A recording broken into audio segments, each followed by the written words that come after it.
The fence post drove into the earth like a coffin nail, and Marcella Keller stood on the wrong side of it with blood on her hands and a lie dying on her lips. He appeared from nowhere, the way dangerous things always did in the Wyoming territory in the spring of 1882, materializing out of the tall grass with his hat pulled low and his jaw set like carved granite. Frank Donnelly. She had heard his name spoken in the same hushed, cautious tone that people used for thunderstorms and fast rivers. The Cattleman. The one who owned everything from the ridge to the creek, and who had driven off 3 homesteaders in the past 2 years without raising a single fist, just his will, cold and immovable as the Rockies themselves.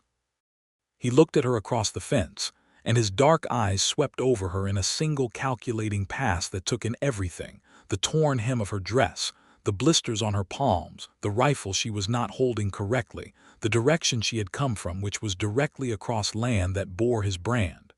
Then he said it, his voice low and rough and carrying all the warning of a storm that had already decided to break. "You should not be out here." Marcella lifted her chin. She had ridden 300 miles from Cheyenne with a forged deed in her saddlebag and a dead brother's name on her tongue, and she had not come this far to be turned around by a handsome man with cold eyes and a proprietary relationship with the open range. "I believe," she said, and her voice only shook a little, "that the question of who belongs out here is precisely the one we need to discuss." He did not move. The wind moved the grass between them, and somewhere behind her, she could hear the sound of running water, the creek that bordered her land, or what she believed to be her land, or what she desperately needed to be her land, because if it was not, then everything she had done for the last 4 months was ash, and she was worse than ruined. Frank Donnelly looked at her for a long moment, and she thought she saw something shift in his face, something behind the fierceness that was not quite anger and not quite dismissal. Then he turned, swung up onto a black horse she had not even noticed standing behind him, and rode away without another word. She stood at that fence for a long time after he disappeared, and she was shaking, and it was not entirely from fear. 4 months earlier, Marcella Keller had been standing in a lawyer's office in Cheyenne, Wyoming, listening to a man tell her that her brother Thomas was dead and that he had left her everything he owned, which turned out to be a cattle operation in a state of catastrophic collapse, 3 outstanding debts to men whose patience had limits, and 480 acres of Wyoming grassland that shared a fence line with the largest private ranch in the county. The lawyer, a round-shouldered man named Perkins, had spread the papers across his desk with the reluctant efficiency of someone delivering a disease. "Your brother was, in matters of finance, somewhat optimistic," Perkins had said, which Marcella had understood to mean that Thomas had been reckless in the specific way that charming men were reckless, gambling on futures that had not yet arrived and spending money that had not yet been earned. She had not cried in the lawyer's office. She had waited until she was outside, standing on the wooden sidewalk in Cheyenne with the wind cutting down the street, and then she had let herself feel the full weight of it, the grief, the fear, the particular horror of loving someone who was both your anchor and your chaos. Thomas had been her last living family. He had come west 3 years ago talking about opportunity and wide sky and the kind of freedom that only existed on the frontier, and she had stayed in Ohio because she was sensible and he was not, and now he was dead at 32 from a fever that had taken him in 2 days, and she was the one left holding the wreckage of his dreams. She could have sold. Perkins had suggested it carefully, in the way that lawyers suggested things they believed were inevitable.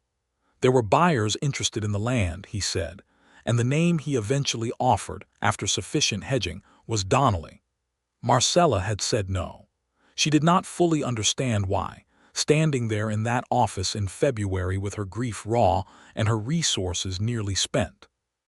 But something in her had hardened at the mention of that name, at the implication that the natural order of things was for a large operation to absorb a small one, for the powerful to expand at the expense of the vulnerable. Thomas had believed in this land. He had written her letters full of the color of it, the extraordinary open distances, the way the sky pressed down enormous and personal, the way a person could feel genuinely free for the first time in their life. She was not going to let that become someone else's pasture without at least trying. She had arrived in Laramie County in March, when the snow was still retreating from the higher ground, and the mud on the main road was thick enough to take a boot.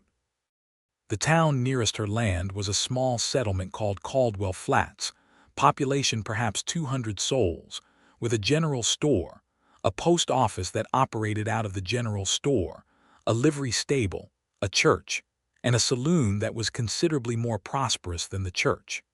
The people she met were cautious and friendly in the way of people who had learned to be both at once, warm enough to be neighborly but measured enough to avoid commitment.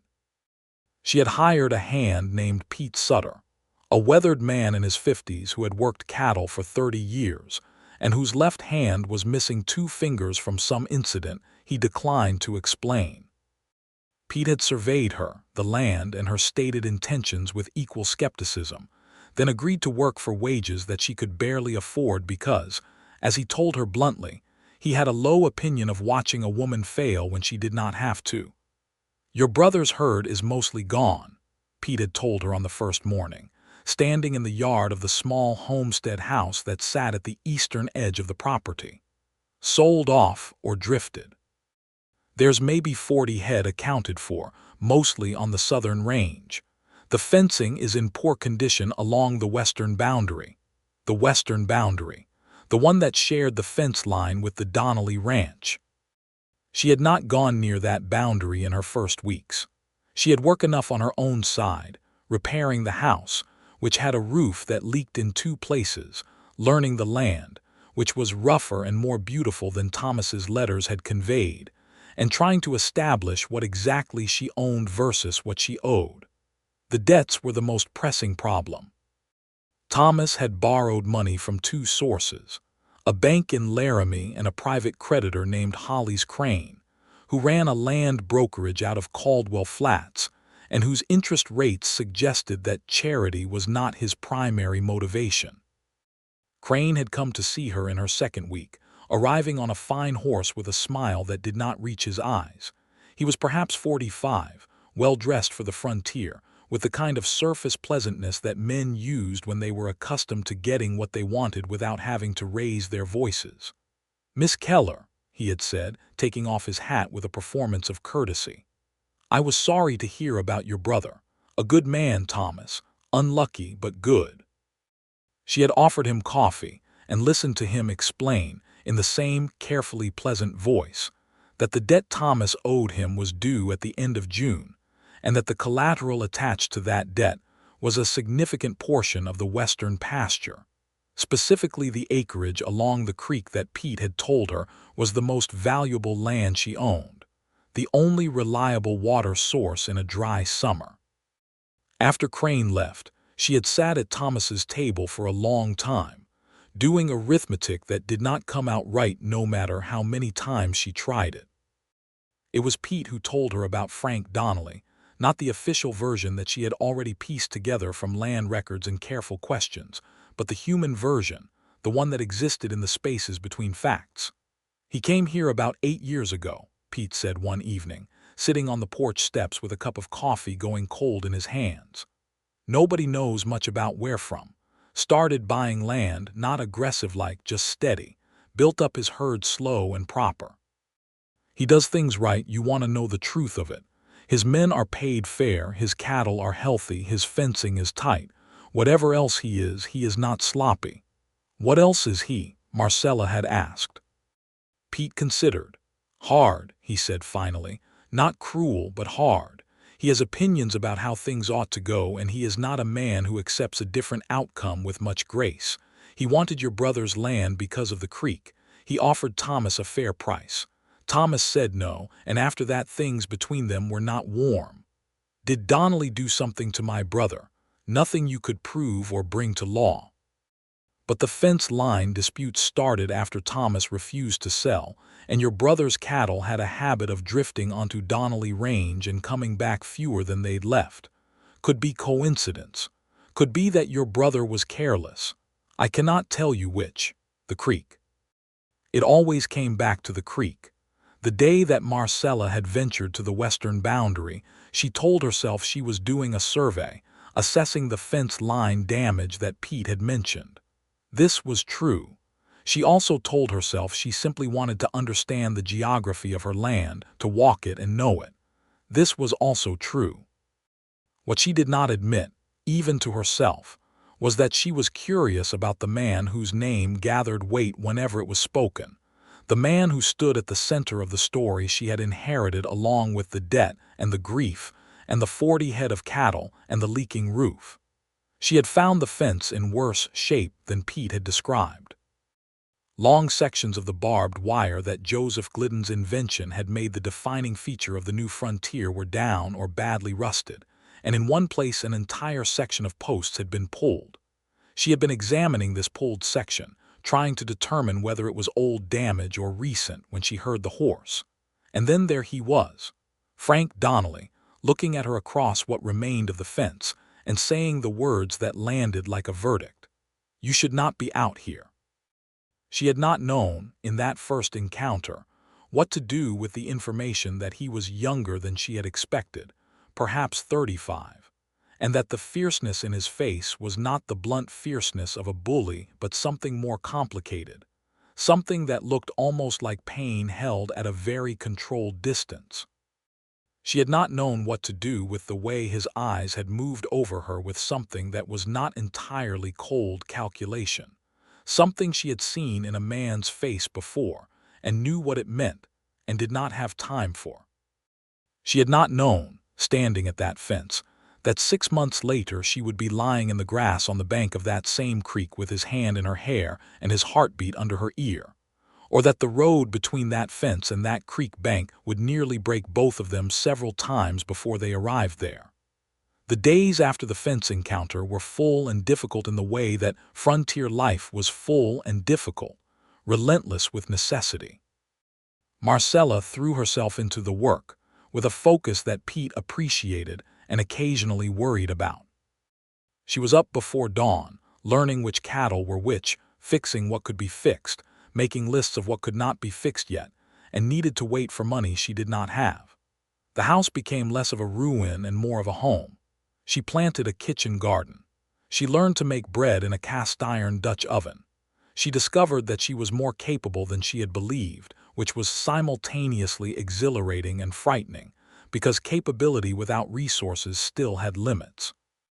She went into Caldwell Flats twice a week, for supplies and for the social texture that prevented isolation from becoming something darker. She learned the town. She met Dora Haverfield, who ran the general store with her husband and who knew everything worth knowing and shared it selectively, but generously once she had decided a person was worth her time. She met the Reverend Albright, who was kindly and impractical in equal measure. She met Sully, the barkeep at the saloon, who had the philosophical disposition of a man who had listened to enough human misery to have developed opinions about it. What she could not avoid learning through the ordinary osmosis of a small community was the texture of Frank Donnelly's reputation. It was not simple. He was respected, sometimes resented, occasionally admired. He paid his hands fair wages, as Pete had said. He had built a schoolhouse for the children of his workers, which no one else had done. He had also, 2 years ago, driven a homesteader named Billings off land adjacent to his north boundary, in a dispute about water rights that had ended with Billings packing his family and leaving, bitter and impoverished. And no one could quite say what Frank had done that was legally wrong, only that the pressure had been relentless and targeted, and Billings had simply not had the endurance for it. This was the pattern that scared her. Not brute force, but sustained, patient, strategic pressure. The kind that found every weakness and leaned on it until something gave. She began to feel it in her 3rd week. 2 of her remaining cattle were found on Donnelly land, which was not in itself unusual given the state of the fence, but the way it was handled was pointed. A Donnelly ranch hand named Briggs, a lean man with a particular kind of practiced insolence, arrived at her door with the cattle and a written note from Frank Donnelly citing a territorial ordinance about trespassing stock and indicating that further incidents would result in impoundment fees. The ordinance was real. She checked. The note was technically courteous and functionally a warning shot. She sat down that night and wrote a letter. She addressed it to Frank Donnelly, care of the Donnelly Ranch, which everyone in the county simply called the Double D. She wrote it 3 times before she arrived at a version she was satisfied with, which was precise and unambiguous and civil without being conciliatory. She acknowledged the incident with the cattle. She acknowledged the state of the fence line and indicated that she was in the process of addressing it. She stated clearly that she had no intention of selling her land and suggested that it would be in both their interests to establish a workable relationship as neighbors given that they shared a considerable length of boundary. She sent it with the Haverfield's boy who ran errands for a penny, and she did not expect a reply. The reply came in 2 days. It was shorter than her letter and considerably more spare in its language, which she was beginning to understand was Frank Donnelly's natural register. No wasted words, no decorative sentiment. He acknowledged her position regarding the fence. He did not acknowledge her position regarding the sale of her land, which she noted. He suggested that the fence repair was urgent enough to require cooperation and proposed meeting at the boundary to assess the damage together, naming a date and time. She read it twice. Then she folded it and put it in the drawer of Thomas's desk, and sat for a moment thinking about what it meant that the most dangerous man in the county had just written her a letter that sounded almost reasonable. She went to the meeting. He was already at the fence when she arrived with 2 of his hands, and he was working, which surprised her. She had half expected a man who observed while others labored, but he was the one with the post driver, setting a new post into the ground with efficient, practiced strikes that suggested he had done this work 1,000 times. He looked up when she rode in, and something shifted in his expression that she could not quite read. "Miss Keller," he said, and it was the first time she had heard her name in his voice. "Mr. Donnelly," she said. They walked the fence line together for 2 hours, and it was the strangest and most informative afternoon she had spent since arriving in Wyoming. He knew every inch of this boundary in a way that told her he had walked it himself, not just sent hands to report on it. He had opinions about which posts were salvageable and which were not, about the specific characteristics of the soil at different points that affected how deep posts needed to go. He disagreed with Pete Sutter's assessment of the damage at the southern end, and when she said so, he explained his reasoning without any particular heat, and his reasoning was good. He did not ask her about herself. He did not offer anything personal. He was not unfriendly exactly, but he maintained a kind of careful distance that she recognized as intentional. She was not, by nature, a patient person where injustice was concerned, and toward the end of the afternoon she asked him directly about the Billings family. He stopped walking. The hands were far enough back that they were alone in the practical sense, just the 2 of them and the wind and the long grass and the fence between them. "I heard what happened," she said, "with the homesteader Billings. I heard he left because the pressure from your side became too much to bear." Frank Donnelly looked at her for a long moment. His jaw tightened in that way she was already beginning to recognize as the external sign of something internal being controlled rather than eliminated. "Billings built his house on a section of land that had an error in his deed," he said finally. "The land was mine by prior claim. I had documentation. He did not. I gave him 6 months to relocate rather than forcing an immediate resolution. He chose to leave before the 6 months were up. And the pressure. There was a legal dispute. Legal disputes are pressurizing by nature. Was it a legal dispute or a war of attrition? Something that might have been, in a different man, in a different moment, been the beginning of a smile, crossed his face, and then was suppressed so quickly she almost doubted she had seen it. "You ask direct questions," he said. "I find them more efficient than indirect ones." He turned and continued down the fence line, and she fell into step beside him.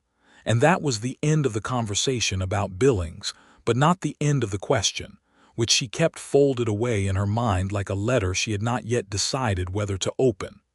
The fence repair became, through a logic that felt both practical and improbable, a shared project. Donnelly's men worked the boundary from the north end, and Pete Sutter and the young hand Marcella had hired in the interim worked from the south, and they met somewhere in the middle over the course of a week.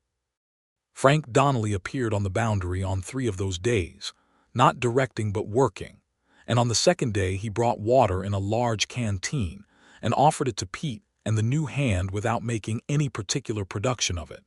And on the third day, he and Marcella ended up working a section of fence alone because both sets of hands had gone to deal with different tasks, and they worked in a kind of charged silence for an hour that said, beneath its surface, a great many things that neither of them was prepared to speak aloud.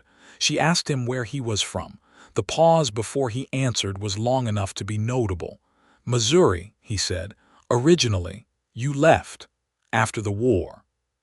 She knew enough about what the war had done to Missouri, the particular savagery of a state torn between sides, neighbors killing neighbors, no clean lines, to understand that those 2 words contained multitudes. She did not push further. She was beginning to develop a feel for the topography of Frank Donnelly's silences, which ones were closed doors and which were simply doors he had not opened in a long time and was unsure of the mechanism. I am from Ohio, she offered. Cincinnati. I lived there my whole life, until my brother died and left me this. He was setting a new post, and he paused with his hands around the wood, and he looked at her with something that was direct in a different way than his usual directness, something that was actually seeing her rather than assessing her. I am sorry about your brother, he said, and she believed him.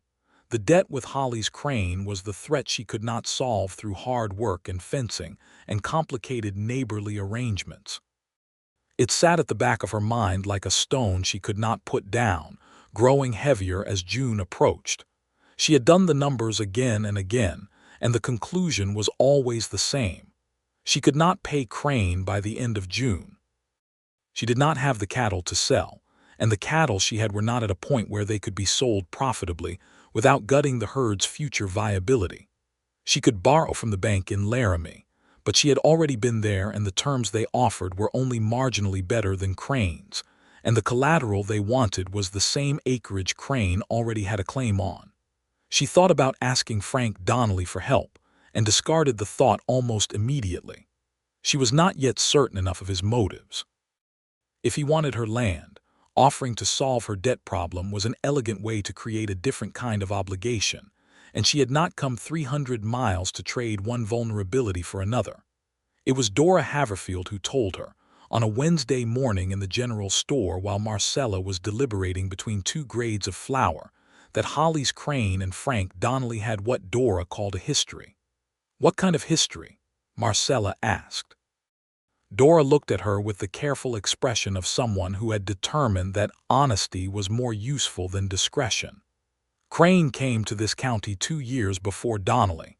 He had the same ambitions, land assembly, building an operation.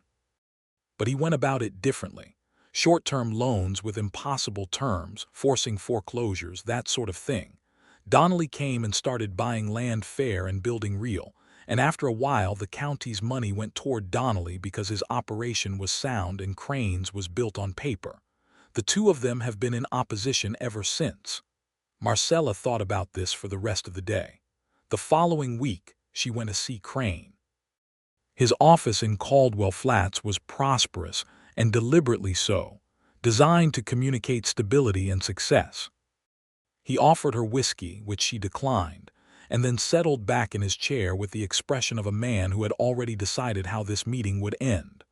I would like to discuss the terms of the debt, Marcella said. Specifically, I would like to propose an extension of the repayment period to the end of the year. Crane smiled. I am afraid the terms as written are quite firm. The terms as written include the creekside pasture as collateral, she said. I would like to understand what your intention is for that land if I default.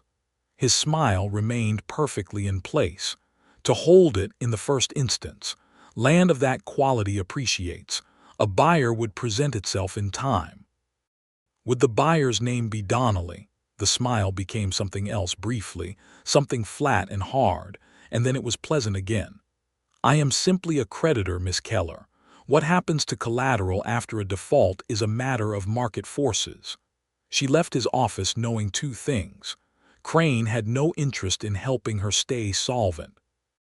And there was something in the arrangement between Crane's debt and Donnelly's desire for her land that did not smell right. Some alignment of interest that she could not yet see clearly. She went home, and she wrote a letter to a man in Laramie who had been a friend of Thomas's and who worked as a clerk in the county land records office. She asked him to look at the deed records for the western pasture, specifically any liens or claims registered in the past 3 years. She asked him to look at any business filings connected to Holly's Crane. While she waited for his answer, she did something she had been resisting. She rode to the Double D Ranch. The Donnelly Ranch was the kind of operation that made clear immediately why its owner had the reputation he had. Everything was in order. The buildings were well constructed and maintained. The cattle she could see on the near pastures were healthy and properly handled. There were children playing near the bunkhouse, the offspring of his married hands, and the sight of them, small and ordinary and alive with the unself-conscious energy of children who felt safe, told her something about the man who employed their fathers. Frank Donnelly came out of the barn when she rode into the yard, and the expression on his face when he saw her was so completely unguarded for the single second before he composed it that she almost gasped. He looked for that 1 second, like a man who had been thinking about a specific person, and had looked up to find that person materially present, and the thought of it made her heart do something complicated and entirely unwelcome. "Miss Keller," he said, "this is unexpected. I have something to discuss with you," she said, "about Holly's Crane." She watched him go very still. She dismounted and he led her to the house, which was large by frontier standards but not extravagant, built for permanence rather than display. He offered her coffee, which she accepted, and they sat across a table from each other in a kitchen that was clean and had a window that looked out over the eastern range. And she told him what she knew and what she suspected. He listened without interrupting, which was a quality she had come to notice in him, the ability to receive information completely before responding. His coffee sat untouched and going cold. When she finished, the silence was long enough to have texture. "Crane holds your debt," he said finally, "and the collateral is the creekside pasture." "Yes, and you think there is something between Crane and my operation." "I think it is possible that Crane acquired that debt knowing that the collateral was land that you want, with the intention of either selling the land to you after foreclosure or using the situation as leverage of some kind." She paused. "I do not have proof of this." "No," he said, "but it is the kind of thing Crane does." He stood and went to the window, and she watched the line of his shoulders against the light and waited. "I tried to buy your brother's land," he said, without turning around. "The price I offered was fair. I want you to understand that I was not trying to force him out." "I know," she said, and she did know now that she had seen how he operated, how everything about his ranch spoke of a man who built things legitimately rather than by stripping them from others. "But you still want the land." He turned around. "Yes," he said, "I still want the land. The creek is essential for summer grazing. Without it, I am buying water rights from people who will eventually price me out. I am not selling. I know you are not selling." They looked at each other across the kitchen table, and the air between them was full of the things that were not being said, and she thought she understood in that moment the full complexity of her situation. He was not her enemy, but his interests and hers were not aligned, and that gap was wide enough for someone like Crane to drive a wagon through. "I need to know," she said carefully, "whether you had any arrangement with Crane about my brother's debt. Before you answer, I want you to know that I will find out either way because I have asked someone to look at the public records." Something moved across his face, something that was, she realized with surprise, hurt. not anger, hurt. "No," he said. "I had no arrangement with Crane about your brother's debt.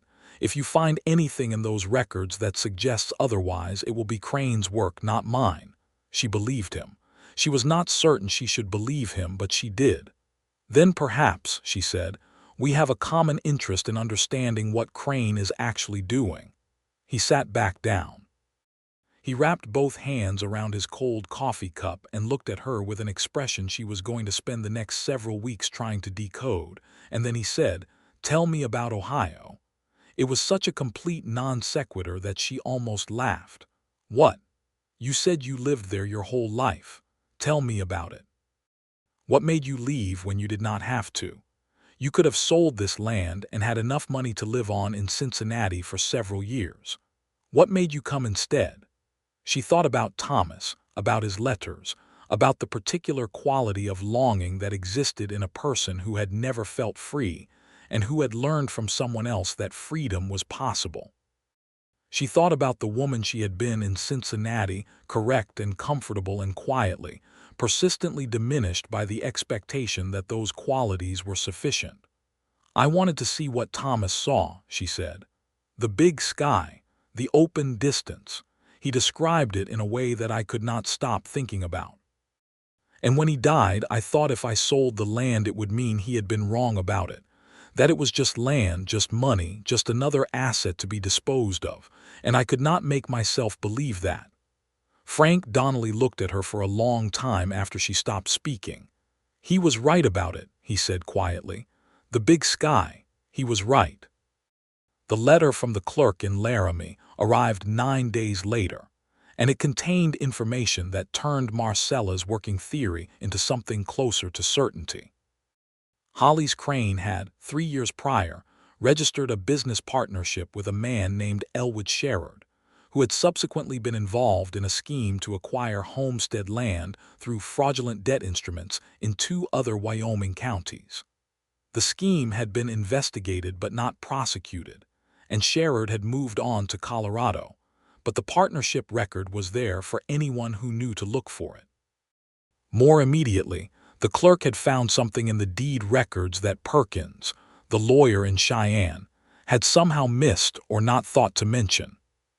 Thomas's original deed for the western pasture had a recorded encumbrance from 18 months prior, a lien that Crane had filed in connection with a separate short-term loan that Thomas had apparently taken and not disclosed to anyone, including, it seemed, the Laramie Bank when he subsequently borrowed from them.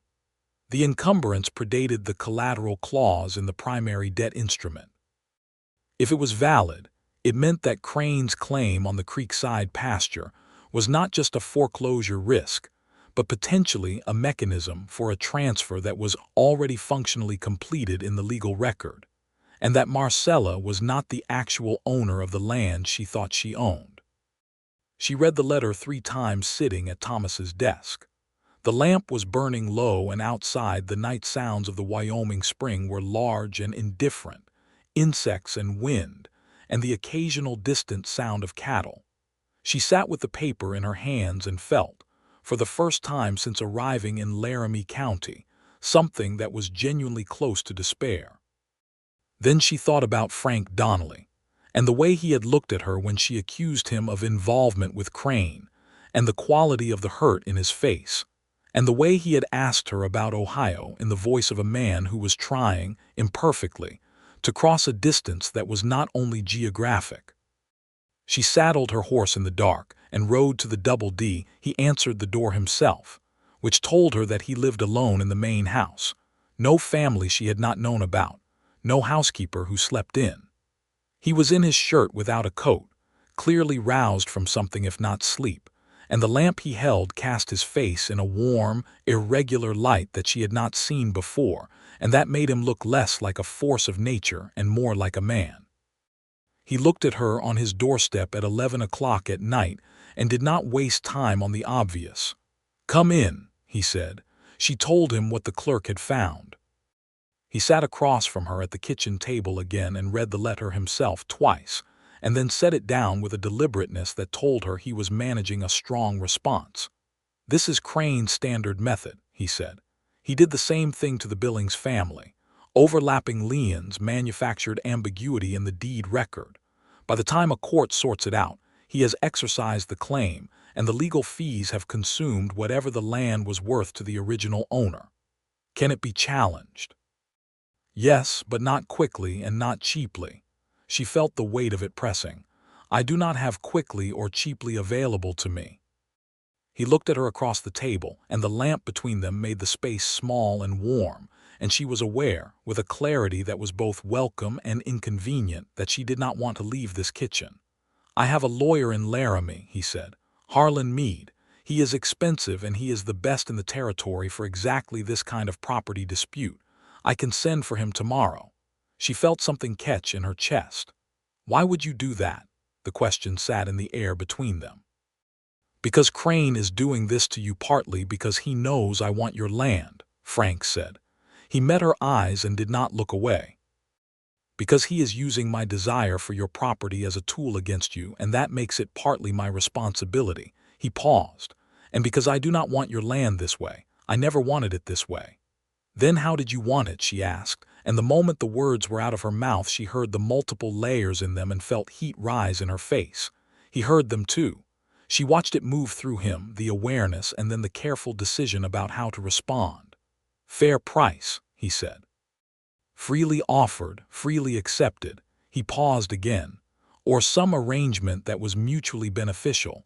I had considered a partnership of some kind, shared water rights. A formal agreement that served both operations. Another pause longer. I had not fully worked out what that might look like. She thought about Pete's words, that Frank Donnelly had opinions about how things ought to go and did not accept different outcomes with much grace. She thought about a man who had left Missouri after the war carrying whatever it was that had made him hard, who had come to Wyoming and built something real and solid, because perhaps real and solid things were the answer to whatever chaos had preceded them. She thought about the fact that in the month since the fence line meeting, he had managed to surprise her almost continuously with his capacity to be something other than what she had expected. Send for the lawyer, she said. Harlan Meade arrived from Laramie 4 days later, a sharp-eyed man of perhaps 50, with a leather satchel that he treated with the reverence of a physician for his medical bag. He spent 2 days reviewing documents, asking questions, and making notes in a small book. And at the end of the second day, he delivered his assessment at the kitchen table of the Keller homestead, with both Marcella and Frank present.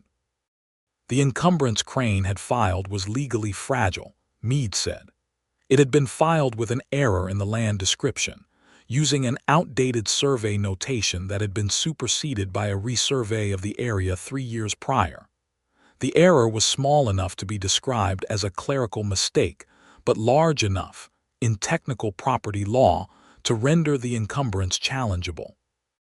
If the challenge was filed before Crane exercised the lien, which he could not do until after the primary debt's default date at the end of June, there was a reasonable case. Reasonable, Marcella said. In my experience, Meade said, 70% favorable. In property disputes with this level of documentation, that is quite strong. She looked at Frank across the table. He was looking at her with an expression that was still careful but had something in it, something she recognized now because she had been cataloging his expressions for weeks, something that was hope held on a tight leash. File it, she said. The legal challenge was filed in the county courthouse in Laramie in the second week of June, 9 days before Crane's debt came due. Crane's response was immediate and personal.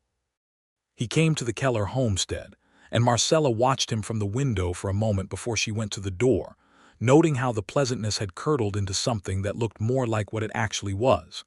This is a mistake, he told her, standing on her porch with his hat in his hand and his voice stripped of its surface charm. You are picking a fight that your resources cannot sustain. The legal process will cost you money you do not have, and at the end of it, the land will still come to me. You are welcome to make that argument to Judge Whitmore in Laramie, she said, and closed the door. She leaned against the door after it closed and her heart was hammering. She was not as composed as she had sounded, not by a considerable distance. She was afraid in the way that came from doing the right thing when the right thing was expensive and uncertain, a fear that was clean and bearable but still very much present. 3 days later, Frank Donnelly came to help her repair the north fence, which had nothing to do with their shared boundary, and everything to do with the fact that Pete Sutter had come down with a fever, and the young hired hand could not manage the work alone. He showed up with 2 of his men and a wagon of materials and no announcement, and she found him already working when she came out after breakfast. "You did not need to do this," she said. He looked up from the post he was setting. "Your north fence affects the pasture we are sharing now," he said, referring to the informal grazing arrangement they had agreed to while the legal matter was pending, a practical solution that kept her cattle watered while Crane's claim was in dispute. "It is in my interest. The north fence is nowhere near the shared pasture." He met her eyes briefly. "I know." She worked alongside him all day, and it was the best day she had spent in Wyoming, which was information she absorbed with the quiet of someone who had already begun, without quite intending to understand what was happening to her. He had a way of working that she found extraordinary, fully present and efficient without any of the performance of labor, just the thing itself, clean and purposeful. He talked more than she had expected once they were in the easy rhythm of shared physical work. Not about himself, not about the past, but about the land, about cattle, about the particular way the spring migration of certain birds indicated where the best pasture was in a given year. He had the kind of knowledge that came from years of close attention to a place, from having decided that a piece of the earth was worth understanding completely. She told him about her work as a teacher in Cincinnati, which she had done for 4 years before Thomas's death. He listened with the complete attention that she was beginning to understand was characteristic of him, an attention that made her feel, in the specific way that genuine listening always did, that she was worth hearing. "Do you miss it?" he asked. "The teaching?" "Sometimes. I miss the specific feeling of watching something become clear to a child. That moment when understanding arrives, you can see it in their face." She paused. "I do not miss the limitations. A woman teaching school in Ohio in 1882 is tolerated in the role only as long as she remains unmarried and unobtrusive. It is a small life in a small space. And this is not small. Nothing about this is small," she said, and gestured at the landscape around them, the enormous honest sweep of it, sky and grass and distance and light. "It is terrifying and it is enormous and it is, in a way I did not expect, exactly what Thomas said it would be." Frank set a fence post and drove it home with 3 powerful strikes, and then looked out at the same landscape she had just described, and she saw on his face a private thing, an old love, the kind that came from years of looking at the same view and finding it still sufficient. "I came here the winter of 1873, he said. "It was February, the worst time, everything dead or frozen. I came over the ridge with 2 horses and everything I owned in 2 saddlebags, and I looked at this valley and I thought, here. This is the place where the thing that happened to me back there cannot follow because it is too far and too different." He stopped. He looked at the post in the ground. "I was wrong about that, of course. The thing that happened follows everywhere, but the land helped. Knowing one piece of the earth well enough to be responsible for it, that helped." She did not ask what the thing was that had happened in Missouri. She let the silence hold it, the way good ground holds water. That evening, when the work was done and his hands had ridden back and Pete was still recovering, and her hired hand had gone to his room, she and Frank sat on the porch in the cooling evening, and she made coffee and they talked until the stars were fully out over Wyoming, and the grass was silver in the moonlight. They talked about everything that was easy to talk about, and beneath everything easy, like the creek beneath the meadow, ran everything that was not easy, and she felt the particular ache of wanting to say what was not yet safe to say. He left at 10, which was late by frontier standards. He stood at his horse and looked back at her on the porch, and the moonlight was such that she could see his face clearly across the yard's distance. "Marcella," he said, and it was the first time he had used her name. The sound of it in his voice was something she felt in the center of her chest. "Be careful with Crane, he is not finished." "I know," she said. "I am watching the situation." "I know that too," she said, and smiled.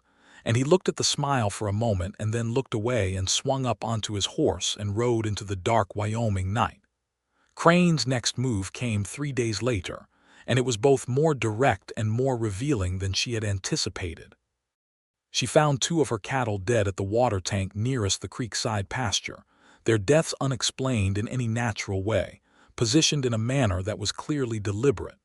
She sent for the sheriff, a measured man named Tate, who came and looked and wrote things down and told her honestly that there was nothing actionable in what he was seeing, no direct evidence of how the cattle had died or who had caused it. "This is a message," she told Frank when she rode to the Double D that afternoon. "Yes," he said. He was looking at her with a controlled intensity that told her the control was costing him something. "He is telling me to drop the legal challenge." "Yes." "I'm not going to drop the legal challenge." "I know," he said, "but I want you to know that I am putting 2 men on your boundary from now on. You will not see them necessarily, but they will be there."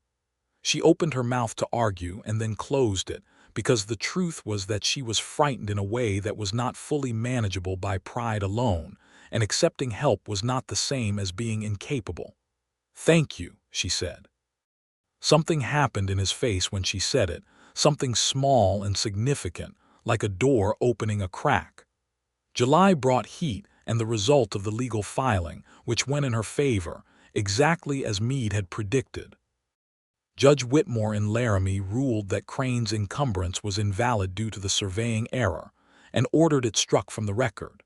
The primary debt still stood, due and not paid, and the creekside pasture still sat as collateral against it.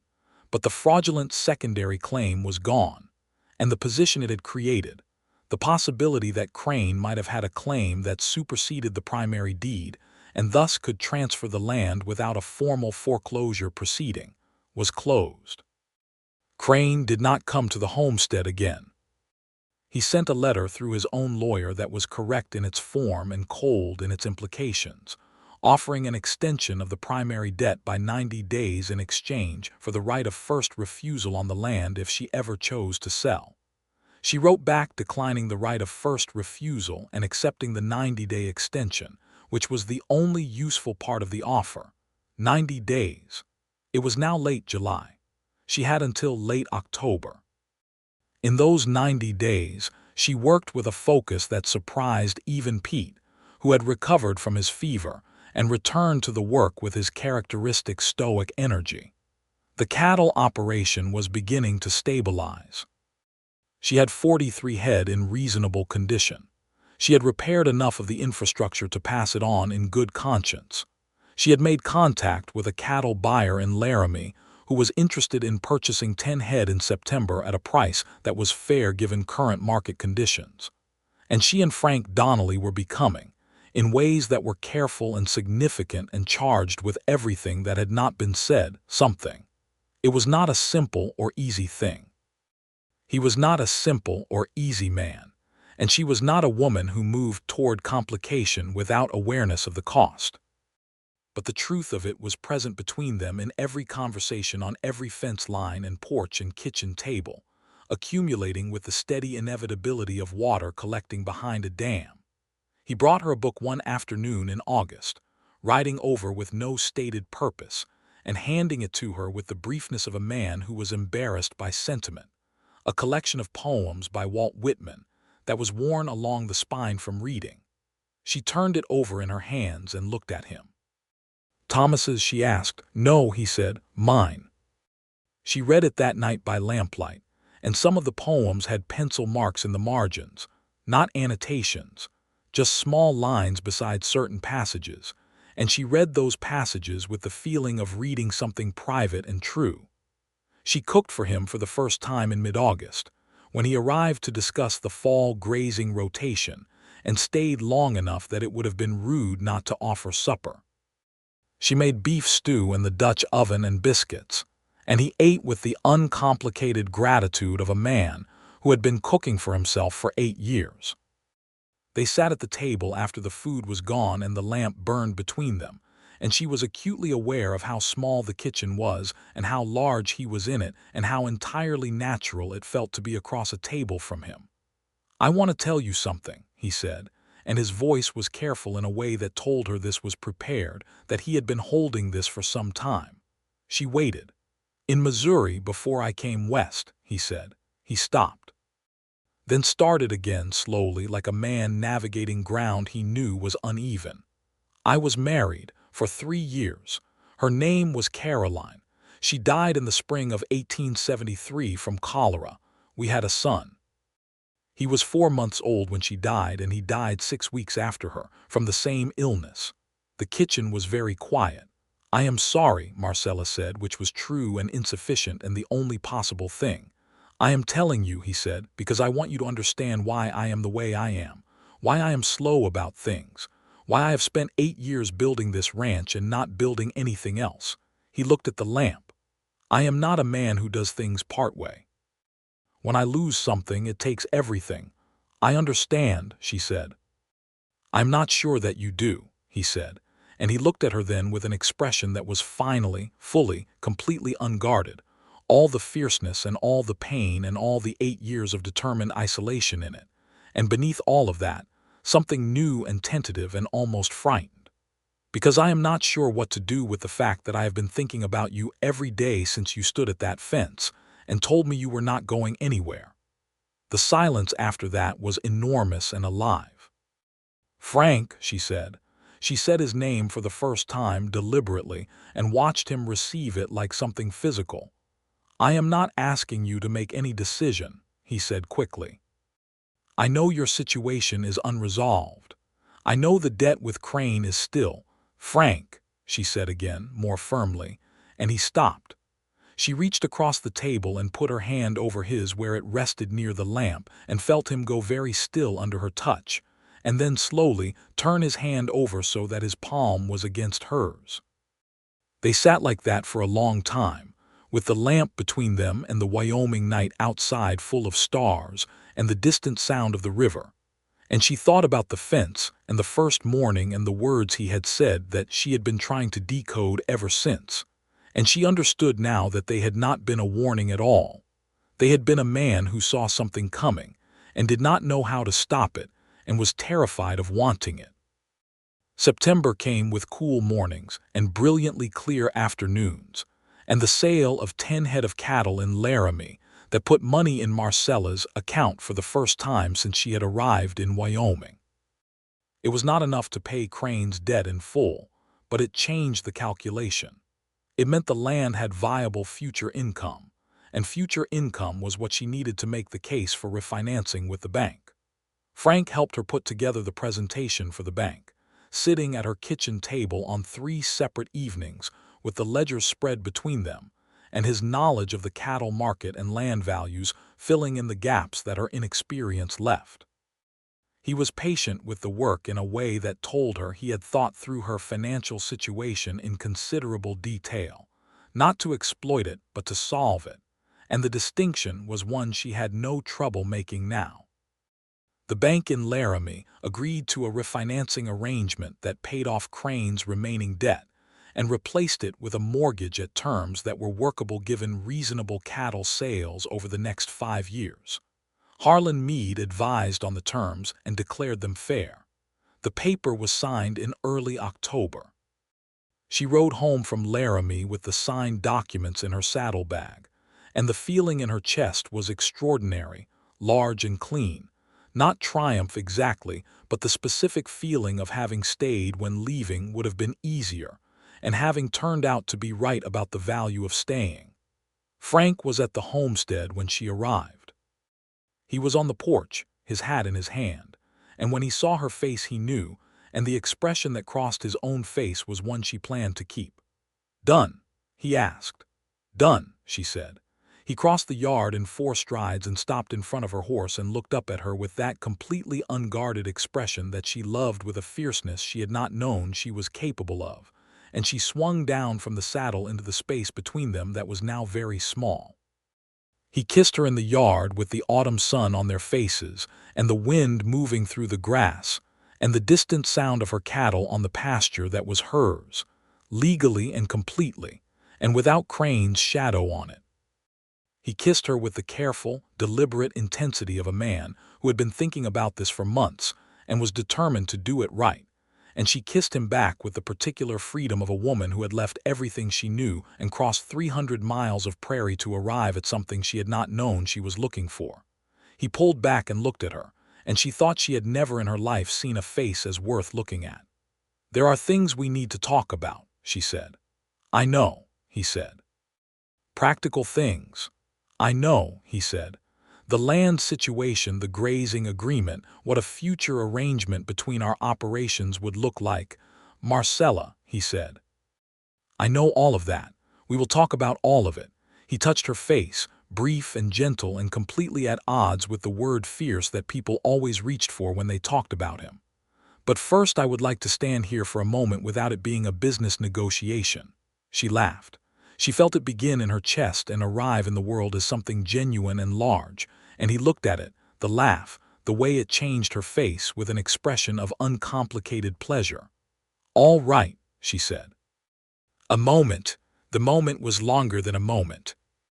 The October afternoon folded around them with the golden light that Wyoming produced in autumn, like it was specifically designed to make people understand why someone might leave Missouri with 2 saddlebags and choose this place to begin again. The practical conversations happened because they were practical people, and the conversations were necessary. Over the next several weeks, during dinners that moved freely between the homestead and the Double D, sitting on her porch and his, walking the fence lines that had become their shared landscape rather than their contested boundary, they talked through everything. The water rights, the grazing rotation, the future of 2 operations that shared a boundary and were being run by 2 people who had decided to share more than a boundary. He asked her to marry him in November, standing on the bank of the creek in the afternoon light, the water running clear and cold over stones. He did not make a performance of it. He asked her the way he did most things, directly and without embellishment, and the question was exactly the right size for what it contained. She said yes. She said yes, and then she asked him if he was certain, not from doubt about her own feelings but from awareness of his history, of what loss had cost him, of the particular courage it required for a man who had been broken by love to try it again. "I have spent 8 years being certain about nothing except the land," he said. "And then you rode onto that fence line and argued with me about property rights and asked me about the Billings family with that look on your face, and I have not had a clear day since." He looked at the creek, at the water moving over stones, at the line of sky above the ridge. "I am certain about this." They were married in December of 1882 in Caldwell Flats, in the small church where Reverend Albright presided with the impractical joy that characterized everything he did. The ceremony was attended by Pete Sutter, who cleaned up for the occasion and was clearly moved despite his best efforts to appear merely observant. Dora Haverfield and her husband came. Several of Frank's ranch hands and their families filled the pews, including children who were too young to understand the ceremony, but who contributed to its atmosphere with an energy that Reverend Albright managed with practiced grace. The winter was cold and brilliant and full. They lived at the Double D, which was larger and better equipped, while her homestead was maintained by Pete and the hand she kept on.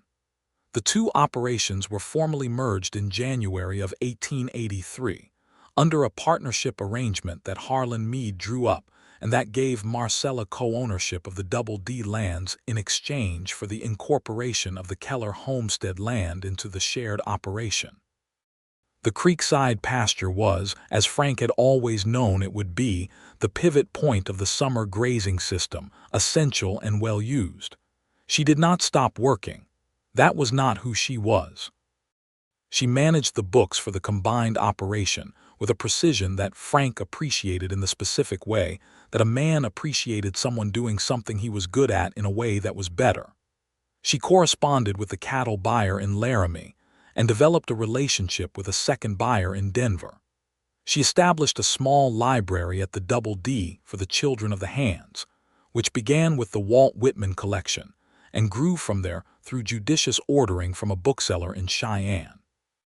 In the spring, Pete Sutter, whose two-fingered left hand had never prevented him from doing excellent work, and whose stoic exterior had gradually revealed the warm and attentive person it contained, told her that she had done good by the land and by the brother who had loved it.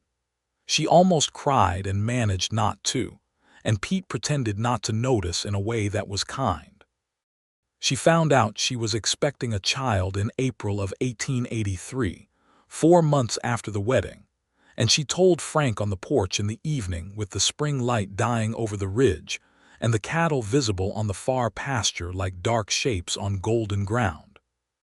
He was still for a long moment in the way that was his nature before he let himself feel things, and then he put his arm around her and she felt him take a breath that was something more than ordinary breathing, the breath of a man taking in air for a life that had become, improbably and gratefully, large enough to breathe fully.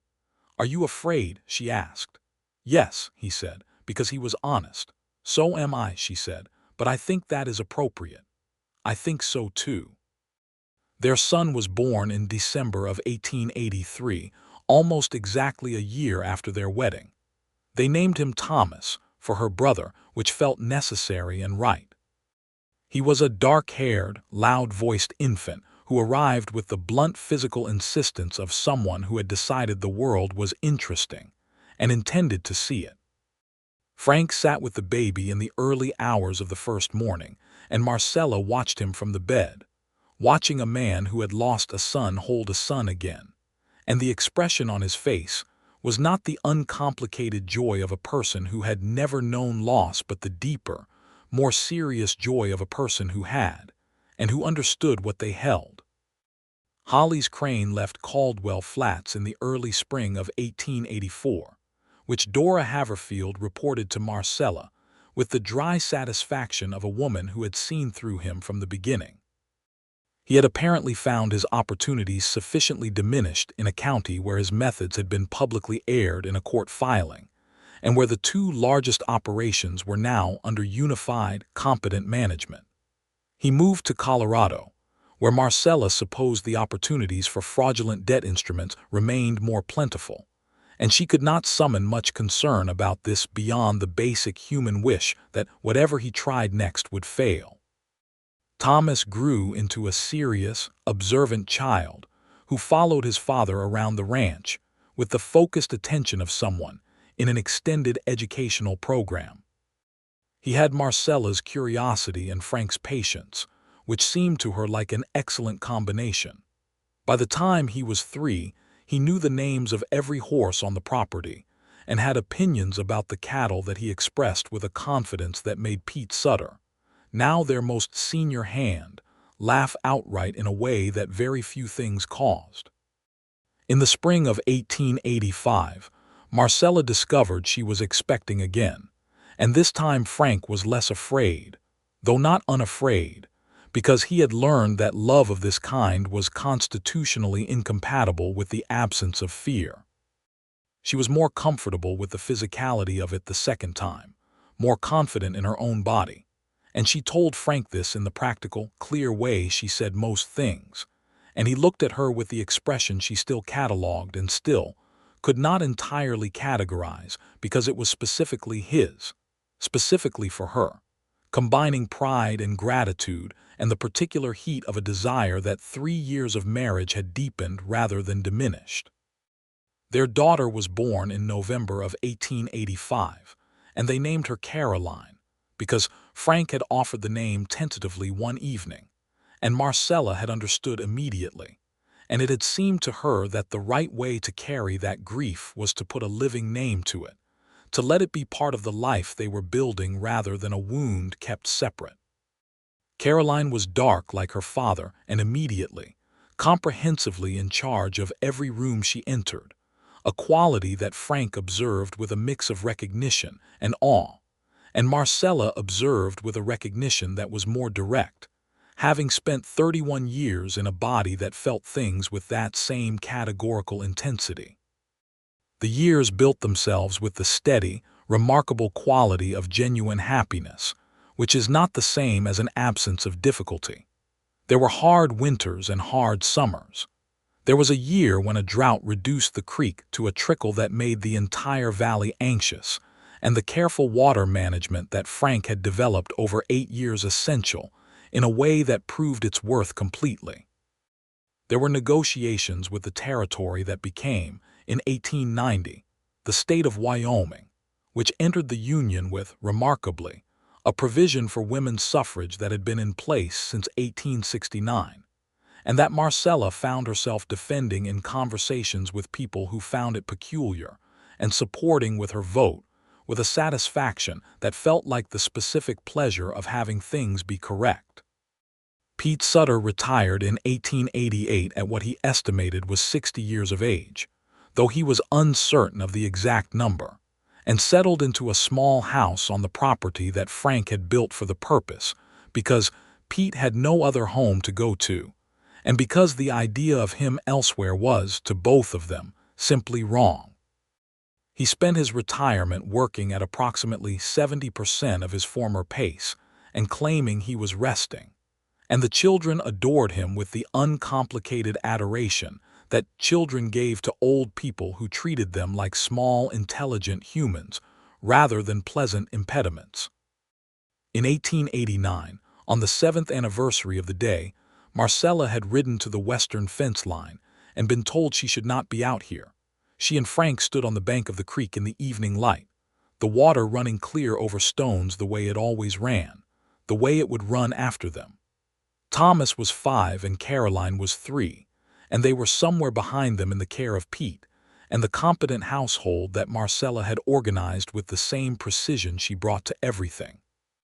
Frank put his arm around her shoulders, and she leaned into the particular solidity of him, which after 7 years was as familiar as the land and as necessary. "I was wrong," he said.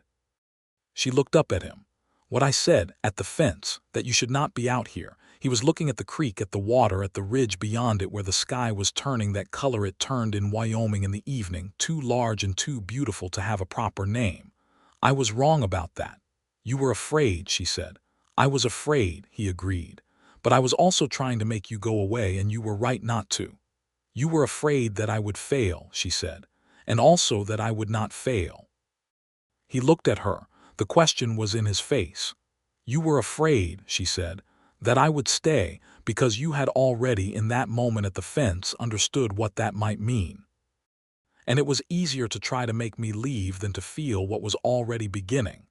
He was quiet for a moment, the particular quiet of a man who was deciding whether a true thing needed to be confirmed. "Yes," he said. She turned fully toward him and put her hands on his chest and looked up at his face in the evening light, the face that had become as known to her as her own, the jaw and the eyes, and the specific quality of the fierceness that was not what people thought it was. That was not coldness or aggression, but the intensity of a man who felt things at full volume and had learned, badly and at great cost, to moderate the outward expression. "I am glad," she said, "that I did not take your advice."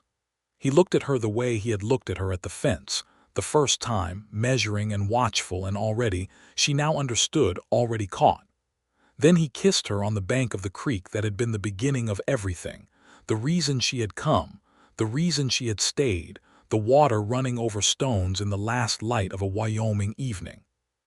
Behind them, she could hear Thomas shouting something about a frog he had apparently discovered in the grass near the water, and Caroline's voice responding with the categorical authority of a 3-year-old who had an opinion about frogs, and Pete's voice, measured and dry, offering some observation that made both children laugh.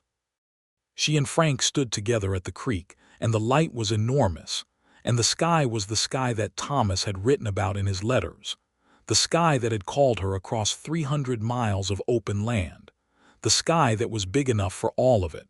The grief and the fear and the debt and the fight and the fence and the years. All of it held by this extraordinary open country that had turned out to be exactly what it had promised. She thought about Thomas, about his letters and his recklessness, and his love for this place that he had given her, the last and most important thing he had given her, the chance to stay. She thought about the woman she had been in Cincinnati, sensible and small and quietly certain that the life she was living was the life available to her. She thought about the February morning in Perkins' office when she had said no to selling and had not fully understood why, only that something in her had refused to let Thomas's dream become someone else's asset without at least trying. She had not known in that office that trying would mean this man and this land and these children and this creek and this sky. She put her head against Frank's shoulder and felt him pull her closer in the way that was second nature to him now, as automatic as breathing, as reliable as the mountains. "What are you thinking?" he asked. "I am thinking," she said, "that you were very fierce at that fence." She felt him smile against her hair. "You were not frightened." "I was absolutely frightened," she said. "I was also not going anywhere." "No," he said, "you were not." The frog had apparently escaped Thomas's grasp, because his shout of dismay reached them across the evening air with the full dramatic commitment of a 5-year-old encountering a significant setback. Caroline's response was immediate and instructive. Pete's voice was the steady note underneath it all, guiding both of them back toward the house in the gathering dark, his measured tone carrying across the Wyoming evening like something permanent. Frank took Marcella's hand and they turned from the creek and walked back toward the house where the lamp was being lit, and the children were being herded, and the life they had built together was waiting, ordinary and extraordinary in the same breath, solid as a fence post driven into good ground, clear as water running over stone. The big sky pressed down enormous and personal over all of it, exactly as Thomas had said it would, holding them in its vast, indifferent light, and there was nowhere else in the world she should have been.